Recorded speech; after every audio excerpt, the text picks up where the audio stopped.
Hi, we're here today to look at Mark chapter 8. And in Mark 8, we see how Jesus again provides for his people. He's been teaching thousands of people, and he recognises their need for food. And he says to the guys again, what have we got? What resources have we? Oh, well, we've only got 7 loaves and a few fish, they tell him. Okay, well, let's use what we've got and allow God to provide. And so he starts dishing it out.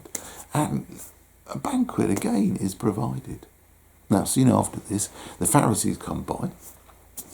And instead of praising God for his provision, the fact that God is speaking, they don't want to recognise that.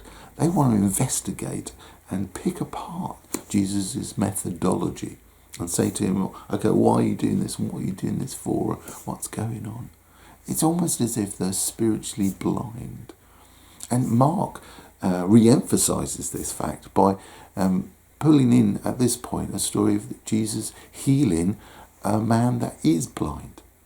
Here's an episode where someone who just cannot see anything, his eyes are opened. And it's like Mark is saying, we who are spiritually blind are the ones that Jesus is targeting. And Jesus is here to open our eyes so that we can see truth, spiritual truth. And Mark is really trying to emphasize who Jesus is and how we're going to react to him. Is he just a good man? Is he a great moral teacher?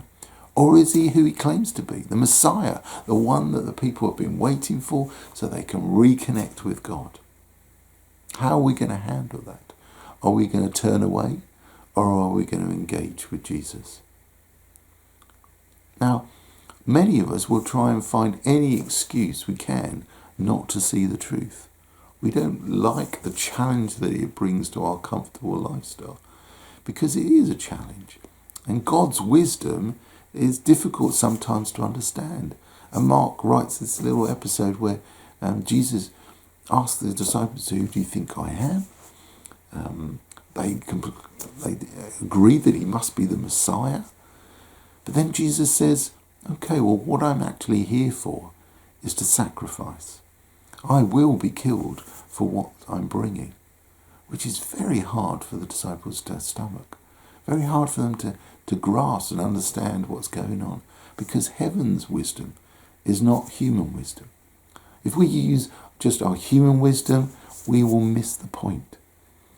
God can see through the sacrifice to the benefit it will bring.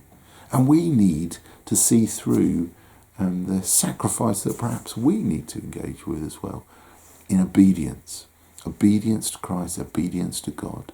Because through that trust, that act of obedience, we will see fruit in our own lives and fruit in the lives around us. Because heaven's wisdom is truly wisdom indeed.